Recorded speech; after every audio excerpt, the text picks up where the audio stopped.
தமிழக அரசியல் வரலாற்றில் கடந்த 50 ஆண்டுகால திராவிட மற்றும் தேசிய அரசியலுக்கு மாற்றாக ஒரு தனித்துவமான முழக்கம் எழுகிறது. அது வெறும் ஆட்சி மாற்றத்திற்கான குரல் அல்ல, அது ஒரு இனத்தின் அடையாள மீட்புக்கான அறைகூவல். நாம் தமிழர். இந்த ஒரு சொல் இன்று தமிழகத்தின் பட்டிதொட்டி எங்கும் அதிர்வுகளை ஏற்படுத்திக் கொண்டிருக்கிறது.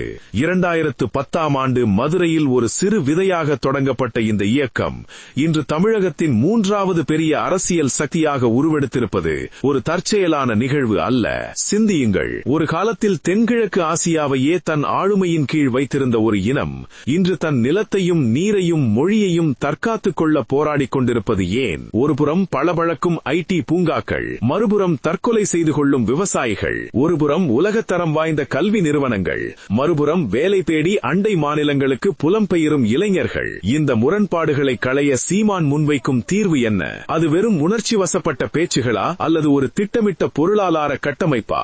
நிலமே எமது அதிகாரம், இதுதான் சீமானின் அடிப்படை தத்துவம். தண்ணீர் வணிகமயமாக்கப்பட்டதை எதிர்த்தல், விவசாயத்தை அரசு வேலையாக்குதல் மற்றும் கல்வி மருத்துவத்தை முழுமையாக அரசுமயமாக்குதல் என அவர் முன்வைக்கும் திட்டங்கள் பலருக்கு புரட்சிகரமாக தோன்றலாம், சிலருக்கு சாத்தியமற்றதாக தெரியலாம். ஆனால் இந்த மாற்றங்கள் நிகழாவிட்டால் தமிழ்நாடு சந்திக்கப் போகும் அழிவு என்ன என்பதை அவர் புள்ளி விவரங்களுடன் அடுக்கும்போது தமிழக இளைஞர்கள் அவரை நோக்கி திரும்புவதை தவிர்க்க முடிவதில்லை. சீமானின் தொலைநோக்கு பார்வையில் தமிழ்நாடு என்பது வெறும் ஒரு மாநிலம் அல்ல, அது ஒரு தற்சார்பு பொருளாதார மண்டலம், உலக நாடுகளுக்கு முன்மாதிரியாக திகழக்கூடிய ஒரு நிர்வாக கட்டமைப்பு.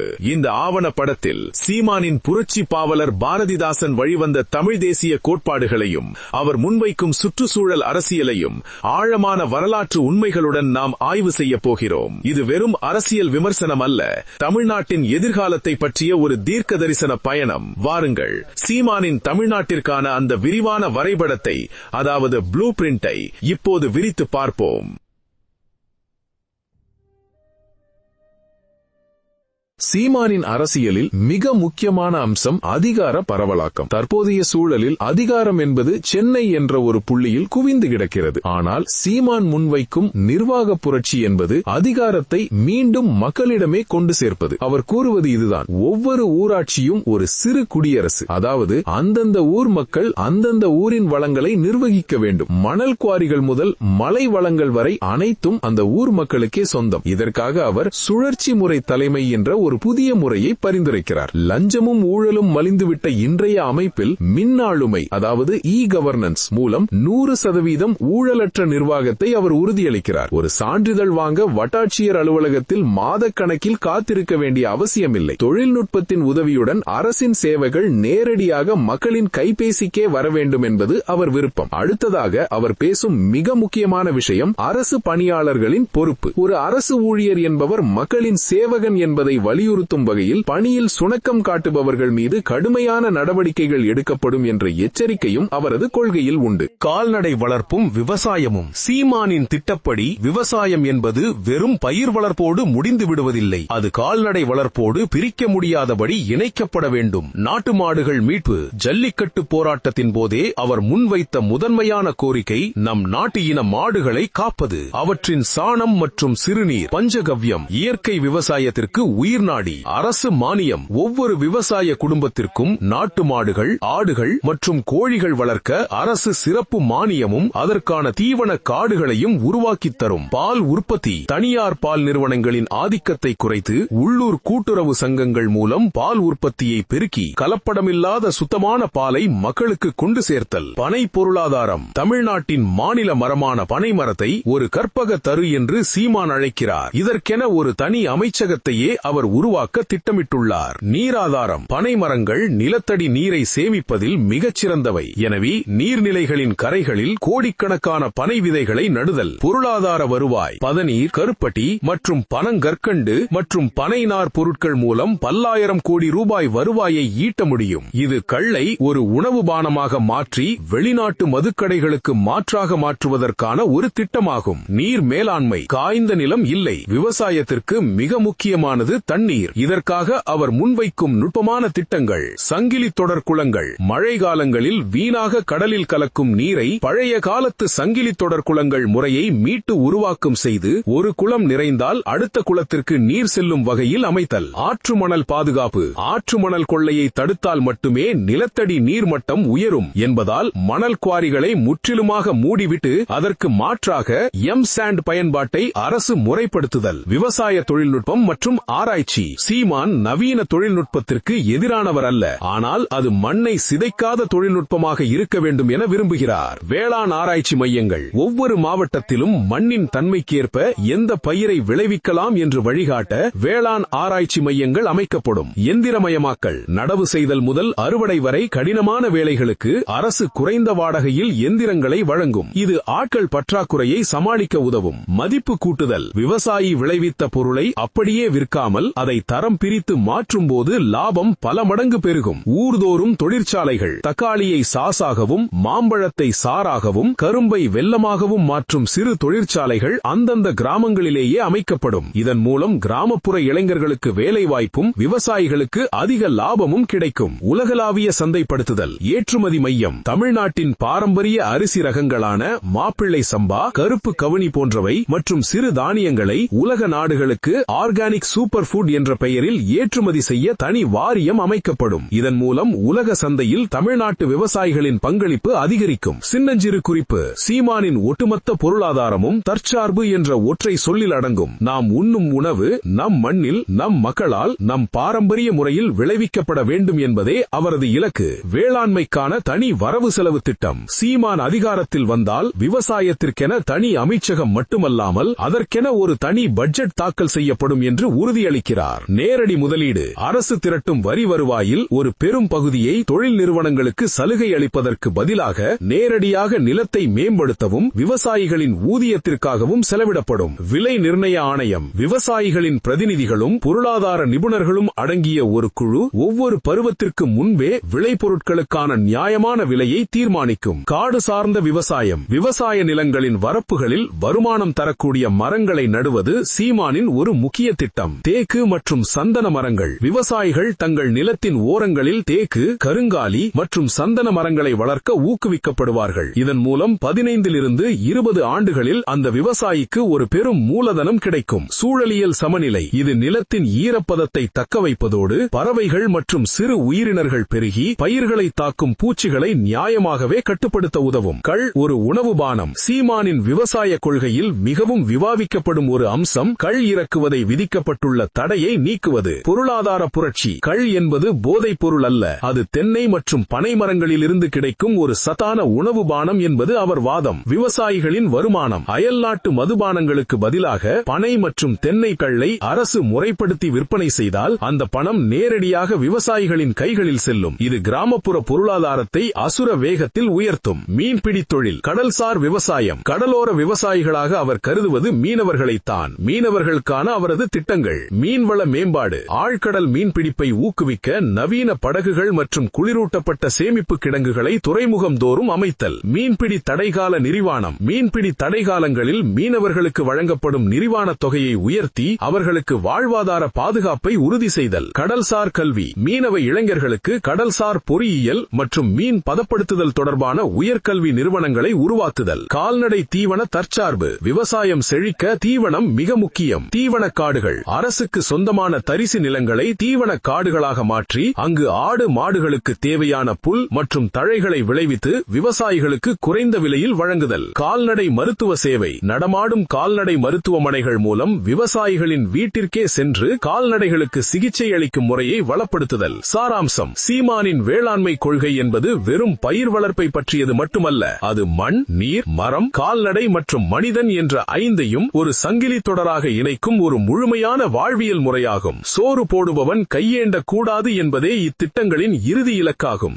கல்வியும் மருத்துவமும் ஒரு வணிகப் பொருளாக இருக்கும் வரை சமூகம் முன்னேறாது என்கிறார் சீமான். இன்று ஒரு குழந்தை பிறப்பதற்கே லட்சக்கணக்கில் செலவு செய்ய வேண்டிய சூழல் இருக்கிறது. ஒரு ஏழை மாணவன் மருத்துவராவது என்பது எட்டாக்கணியாகிவிட்டது. சீமானின் கல்வி திட்டம். தாய்மொழி வழி கல்வி. தமிழ் வழியில் கல்வி பயில்பவர்களுக்கு 80% வேலைவாய்ப்பில் முன்னுரிமை. ஒரே பாடத்திட்டம். வசதி படைத்தவர்களுக்கும் ஏழைகளுக்கும் ஒரே தரமான கல்வி. அரசு பள்ளிகளின் தரம். தனியார் பள்ளிகளை விட அரசு பள்ளிகளின் உள்கட்டமைப்பை மேம்படுத்துதல். அதேபோல் மருத்துவத்தில் ஒவ்வொரு மாவட்டத்திலும் பன்னோக்கு உயர்தர மருத்துவமனைகளை அமைப்பதுடன் சித்த மருத்துவம் மற்றும் ஆயுர்வேதம் போன்ற பாரம்பரிய மருத்துவ முறைகளையும் நவீன மருத்துவத்துடன் இணைத்து ஒரு ஒருங்கிணைந்த மருத்துவ முறையை அவர் முன்மொழிகிறார். மருந்தில்லாத வாழ்வே ஆரோக்கியமான வாழ்வு என்பது அவர் கோட்பாடு. 1. கல்வி ஒரு சமூக உரிமை. கல்வி என்பது காசு உள்ளவனுக்கு ஒரு தரம், இல்லாதவனுக்கு ஒரு தரம் என்று இருப்பதே சமூக ஏற்றத்தாழ்வுகளுக்கு காரணம் என்கிறார் சீமான். அரசுமயமாக்கல். Nationalisation of education. கல்வி நிறுவனங்கள் அனைத்தும் அரசின் நேரடி கட்டுப்பாட்டில் இருக்க வேண்டும். கல்வியை வணிகமாக்கி லாபம் ஈட்டுவதை முற்றிலுமாக தடை செய்தல். சமச்சீர் கல்வி. முதலமைச்சர் மகனும் துப்புரவு தொழிலாளி மகனும் ஒரே பள்ளியில் ஒரே பாடத்திட்டத்தின் கீழ் பயிலும் நிலையை உருவாக்குதல். தாய்மொழி வழி கல்வி. தமிழ் மொழிக்கு முன்னுரிமை. தொடக்க கல்வி முதல் உயர்கல்வி வரை தமிழ் வழியில் கற்பிக்கப்பட வேண்டும். வேலைவாய்ப்பு உறுதி. தமிழ் வழியில் படித்தவர்களுக்கு அரசு மற்றும் தனியார் வேலைவாய்ப்புகளில் 80% முன்னுரிமை வழங்கப்படும் என்ற சட்டத்தை அமல்படுத்துதல். பாடத்திட்ட மாற்றம். மனப்பாடம் செய்யும் கல்வி முறையை மாற்றி ஆய்வு சார்ந்த மற்றும் தொழில்சார் கல்விக்கு முக்கியத்துவம் அளித்தல். அறம், வரலாறு,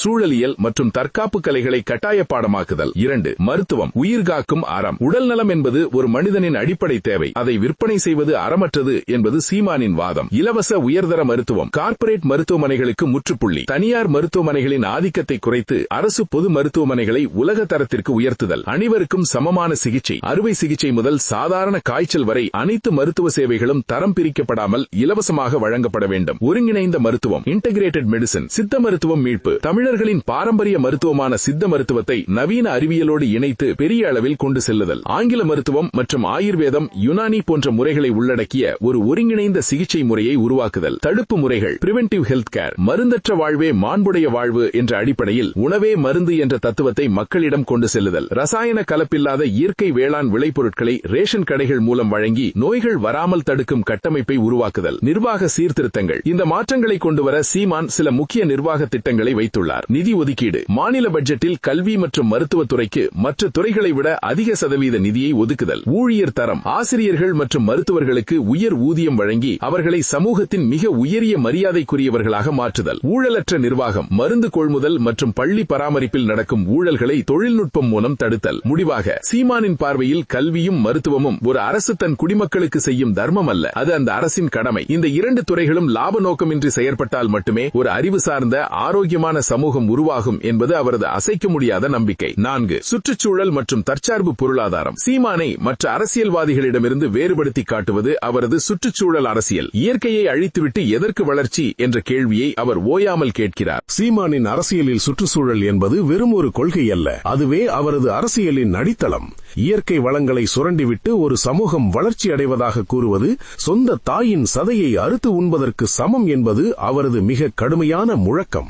சுற்றுச்சூழல் மற்றும் காடுகள் பாதுகாப்பிற்காக சீமான் முன்வைக்கும் திட்டங்களின் விரிவான அலசல் இதோ. காடுகள் பாதுகாப்பு மற்றும் காடு வளர்ப்பு. காடுகளை வெறும் மரங்களின் தொகுப்பாக பார்க்காமல் ஒரு நிலப்பரப்பின் நுரையீரலாக சீமான் பார்க்கிறார். காடு வளர்ப்பை அரசு வேலையாக்குதல். விவசாயத்தைப் போலவே காடு வளர்ப்பையும் ஒரு அரசு திட்டமாக மாற்றுதல். காடுகளை ஒட்டியுள்ள பகுதிகளில் வாழும் பழங்குடியின மக்களை காப்பு காவலர்களாக நியமித்து அவர்களுக்கு முறையான ஊதியம் வழங்குதல். பல்லுயிர் பெருக்கம். தேக்கு, சந்தனம் போன்ற பணப்பயிர்களோடு சேர்த்து அந்தந்த மண்ணிற்குரிய பூர்வீக மரங்களை நடுவதன் மூலம் பறவைகள் மற்றும் விலங்குகளின் வாழ்விடங்களை மீட்டெடுத்தல். ஆக்கிரமிப்பு ஒழிப்பு. மலைகளிலும் காடுகளிலும் உள்ள ஆக்கிரமிப்புகளை, ரிசார்ட்டுகள் மற்றும் சட்டவிரோத கட்டிடங்களை அகற்றி அவை மீண்டும் வனப்பகுதிகளாக மாற்றப்படுவதை உறுதி செய்தல். மலைகளை காத்தல். மலைகள்தான் மேகங்களை வழிமறித்து மழையை தருகின்றன. மலைகளை உடைப்பது மழையை தடுப்பதற்கு சமம் என்கிறார் சீமான். கல்குவாரி தடை. மலைகளை உடைத்து ஜல்லி கற்களாக மாற்றுவதை முற்றிலுமாக தடை செய்தல். கட்டிட வேலைகளுக்கு புதிய மாற்று தொழில்நுட்பங்களை, உதாரணமாக மறுசுழற்சி செய்யப்பட்ட கட்டுமான கழிவுகளை ஊக்குவித்தல். கனிம வள கடத்து தடுப்பு. தாது மணல் மற்றும் அரிய வகை கனிமங்கள் வெளிநாடுகளுக்கு கடத்தப்படுவதை தடுத்து அவற்றை மாநிலத்தின் சொத்தாக பாதுகாத்தல். பனை மரம் ஒரு சூழலியல் ஆயுதம். சீமான் ஏன் பனை மரத்தை இவ்வளவு தூரம் வலியுறுத்துகிறார் என்பதன் பின்னால் ஒரு பெரிய சூழலியல் அறிவியல் இருக்கிறது. நிலத்தடி நீர் பாதுகாப்பு. ஒரு பனை மரம் தனது வேர்களில் அதிகப்படியான நீரை சேமித்து வைக்கும் திறன் கொண்டது. இது வறட்சி காலங்களில் நிலத்தடி நீர் மட்டத்தை பாதுகாக்கும். கடலரிப்பு தடுப்பு. கடற்கரை கடற்கரை ஓரங்களில் பனைமரங்களை நடுவதன் மூலம் கடல் சீற்றங்கள் மற்றும் நில அரிப்பை தடுக்க முடியும். நதிகள் மற்றும் நீர்நிலைகள் மீட்பு. ஆற்று மணல் கொள்ளை முற்றுப்புள்ளி. ஆற்றில் மணல் அள்ளுவதை தடை செய்தல். மணல் இருந்தால் மட்டுமே ஆற்றில் ஓடும் நீர் நிலத்தினுள் இறங்கி கிணறுகளை செழிக்கச் செய்யும். சாக்கடை நீர் மேலாண்மை. ஆறுகளில் நகரத்து கழிவுகளும் தொழிற்சாலை கழிவுகளும் கலப்பதை தடுத்து சுத்திகரிக்கப்பட்ட நீரை மட்டுமே வெளியேற்றும் கட்டமைப்பை உருவாக்குதல். பிளாஸ்டிக் மற்றும் நச்சுக் கழிவுகள் ஒழிப்பு. முழுமையான பிளாஸ்டிக் தடை. ஒருமுறை பயன்படுத்தும் பிளாஸ்டிக் பொருட்களை தடை செய்துவிட்டு அதற்கு மாற்றாக பனை ஓலை, சணல் மற்றும் துணிப்பைகளை ஊக்குவித்தல். சுற்றுச்சூழல் குற்றவியல் நீதிமன்றம். இயற்கையை சீரழிக்கும் நிறுவனங்கள் மீது கடுமையான நடவடிக்கை எடுக்கவும் அவர்களுக்கு பெரும் அபராதம் விதிக்கவும் தனித்த நீதி விசாரணை அமைப்பை ஏற்படுத்துதல். சூழலியல் கல்வி. எதிர்கால தலைமுறைக்கு இயற்கையின் மதிப்பை உணர்த்த பள்ளி கல்வியிலேயே சுற்றுச்சூழல் என்பதை ஒரு பாடமாக மட்டுமல்லாமல் ஒரு வாழ்வியல் பயிற்சியாக கொண்டு வருதல். ஒவ்வொரு மாணவனும் ஒரு மரக்கன்றை நட்டு அதை பராமரிப்பதை அவனது மதிப்பெண் பட்டியலோடு இணைத்தல். சாராம்சம். சீமானின் பச்சை அரசியல் என்பது பன்னாட்டு நிறுவனங்களின் லாபத்திற்காக இயற்கையை அடகு வைக்கும் முறைக்கு எதிரானது. நாம் எதை வேண்டுமானாலும் உற்பத்தி செய்யலாம், ஆனால் மண்ணையும் நீரையும் எங்கும் உற்பத்தி செய்ய முடியாது என்பதே அவரது இறுதி எச்சரிக்கை. 5. மொழி, இனம் மற்றும் கலாச்சாரம். இறுதியாக சீமானின் அரசியலின் ஆன்மா தமிழ் தேசியம். இது மற்ற இனங்களுக்கு எதிரானதல்ல, மாறாக தன் இனத்தின் பெருமையை உணர்ந்து தன் உரிமையை நிலைநாட்டும் செயல். கீழடி முதல் ஆதிச்சநல்லூர் வரை தமிழின் தொன்மையை உலகுக்கு உரக்கச் சொல்லும் அவர் உலகமெங்கும் வாழும் தமிழர்களை ஒருங்கிணைக்கும் ஒரு சக்தியாக திகழ விரும்புகிறார். ஆங்கில மோகத்தில் மூழ்கி கிடக்கிற இன்றைய தலைமுறைக்கு தமிழின் இனிமையையும் அதன் அறநெறிகளையும் கொண்டு செல்வது ஒரு பண்பாட்டு புரட்சி என்று அவர் கருதுகிறார். தமிழ் மீண்டால் தமிழன் வாழ்வான் என்ற முழக்கம் வெறும் மொழி பற்றல்ல, அது ஒரு வாழ்வியல் உரிமை. இத்தனை திட்டங்கள், இத்தனை கனவுகள், இவை அனைத்தும் சாத்தியமா? நிதி நிலைமை இதற்கு ஒத்துழைக்குமா? அல்லது இதுவும் மற்ற அரசியல் வாக்குறுதிகளைப் போல வெறும் காகித பூக்களா? இந்த வினாக்களுக்கு விடை தேடும் முன் இந்த நீண்ட பயணத்தின் முடிவில் காத்திருக்கும் அந்த வரலாற்று பாடம் என்ன என்பதை நாம் பார்க்க வேண்டும். தொழில்துறை மாற்ற கொள்கை. சீமானின் தொழில்துறை மாற்ற கொள்கை என்பது பன்னாட்டு நிறுவனங்களின் கைகளில் மாநிலத்தை தாரவாரிப்பதற்கு பதிலாக நம் மண்ணின் மூலப்பொருட்களை கொண்டு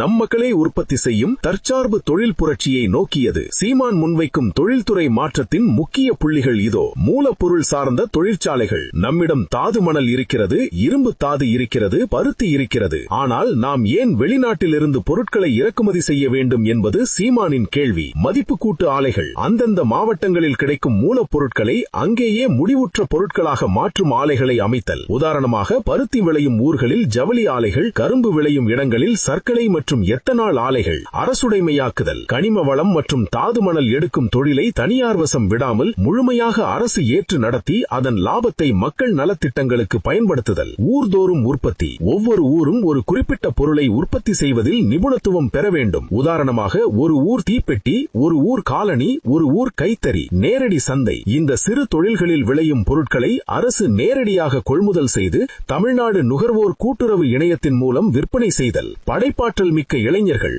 வேலை தேடுபவர் அல்ல, வேலை தருபவர். சீமானின் கல்வி திட்டத்தோடு இந்த தொழில்துறை கொள்கை இணைக்கப்பட்டுள்ளது. தொழில் முனைவோர் ஊக்கம். பட்டதாரி இளைஞர்கள் வேலை தேடி அலைவதை தவிர்த்து அவர்களுக்கு வட்டியில்லா கடன் மற்றும் தொழில்நுட்ப உதவி வழங்கி தொழில் முனைவோராக மாற்றுதல். தொழில்நுட்ப பூங்காக்கள். ஐடி துறையை சென்னை போன்ற பெருநகரங்களில் மட்டும் முடக்காமல் 2ஆம் மற்றும் 3ஆம் கட்ட நகரங்களுக்கும் கொண்டு சென்று அங்குள்ள இளைஞர்களுக்கு அவர்களின் சொந்த ஊரிலேயே வேலை வாய்ப்பை உறுதி செய்தல். கடல்சார் தொழில்துறை. தமிழ்நாட்டின் 1076 கிலோமீட்டர் நீளமுள்ள கடற்கரையை ஒரு மாபெரும் எக்கனாமிக் ஜோனாக மாற்றுதல். கப்பல் கட்டும் தடம். சிறிய மற்றும் நடுத்தர ரக கப்பல்கள், விசைப்படகுகள் கட்டும் தொழிற்சாலைகளை தமிழக கடற்கரை ஓரங்களில் அமைத்தல். கடல்சார் உணவு பதப்படுத்துதல். உலக தரமான மீன் பதப்படுத்தும் ஆலைகளை அமைத்து மதிப்பு கூட்டப்பட்ட கடல் உணவுகளை உலக நாடுகளுக்கு ஏற்றுமதி செய்தல். சுற்றுச்சூழல் சார் தொழில்துறை. இயற்கையை அழிக்கும் எந்த தொழில்துறையையும் சீமான் அனுமதிப்பதில்லை. சுற்றுச்சூழல் தணிக்கை.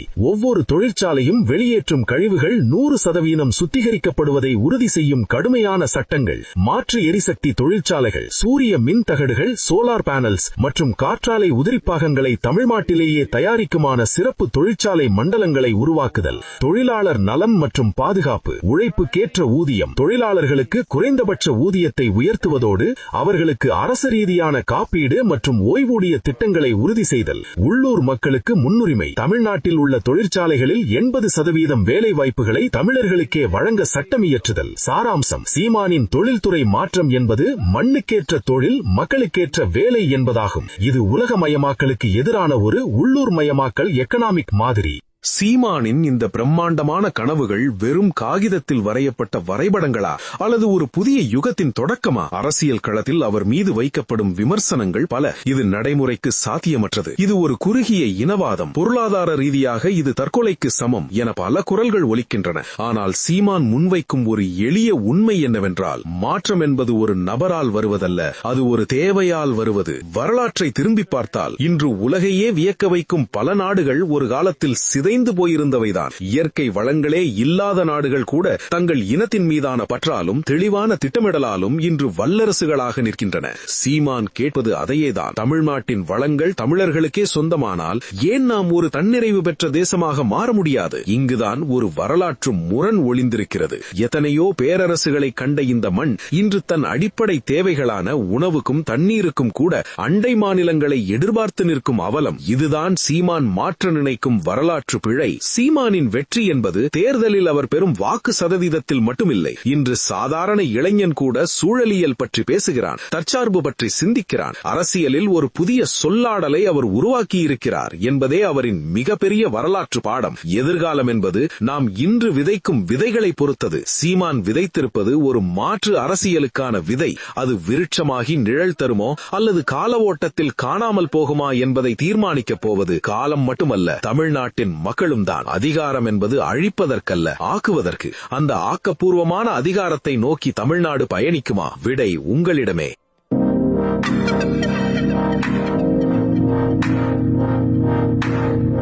இந்த வீடியோ பிடித்திருந்தால் லைக் செய்யுங்கள், ஷேர் செய்யுங்கள், சப்ஸ்கிரைப் செய்யுங்கள். மேலும் தமிழ் வரலாற்று ஆவணப்படங்களுக்கு பெல் ஐகானை அழுத்துங்கள். உங்கள் கருத்துக்கள் மற்றும் பரிந்துரைகளை கமெண்ட் செக்ஷனில் பகிருங்கள். அடுத்து எந்த வரலாற்று நபரை பற்றி வீடியோ வேண்டும் என்று சொல்லுங்கள்.